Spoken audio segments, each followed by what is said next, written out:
अस्सलामुअलैकुम वरहमतुल्लाहि वबरकातुहू। आज के सेशन में हम प्रेगनेंसी और बेड रेस्ट के रिलेशन के बारे में बात करेंगे। बहुत से पेशेंट का ये सवाल होता है कि हमारी डॉक्टर ने हमें बेड रेस्ट एडवाइस कर दिया है, हम कितना चलें फिरें। देखें, प्रेगनेंसी एक फिजियोलॉजिकल स्टेट है, ये एक नॉर्मल अमल है। हमल कोई बीमारी नहीं है। जो लोग बीमार होते हैं उनमें हमल होता ही नहीं है। बॉडी सिर्फ ज़रूरी काम करती है। रिप्रोडक्शन को तो वो सबसे लास्ट में रखती है।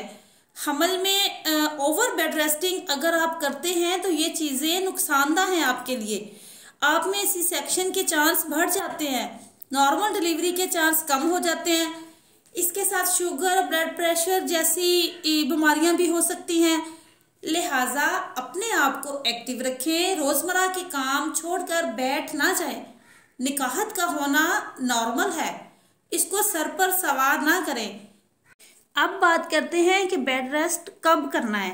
सबसे पहली बात, अगर हमल के पहले 3-4 महीनों में थ्रेटेंड मिसकैरेज है, या पेट के निचले हिस्से में या कमर में दर्द रहता है, या ब्लीडिंग स्पॉटिंग हुई है, इस सेशन में अमूमन डॉक्टर बेड रेस्ट की एडवाइस करते हैं अलॉन्ग विद मेडिकेशंस।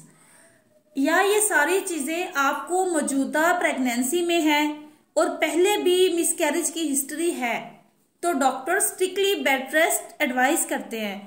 इस बेड रेस्ट में आप ज़्यादा से ज़्यादा आराम करें और भारी काम जैसा कि सीढ़ियाँ चढ़ना, पाँव के बल बैठकर काम करना, ज़्यादा देर तक खड़े रहना, सफ़र करना, इसी तरह के हैवी काम ना करें। आप रूटीन के काम कर सकते हैं जो कि भारी ना हो।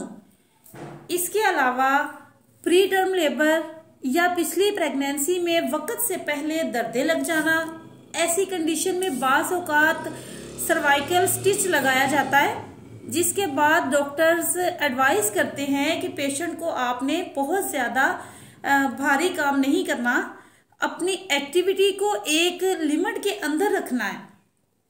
इसके अलावा अगर आपकी डॉक्टर ने अल्ट्रासाउंड करके आपको प्लेसेंटा प्रीविया बताया है, यानी कि आंवल का आगे होना, इसमें भारी काम करने से आपको ब्लीडिंग हो सकती है। इसके अलावा हाई ब्लड प्रेशर, जिसकी वजह से पेशाब में प्रोटीन आने लग जाए, जो टेस्ट के जरिए पता चलती है।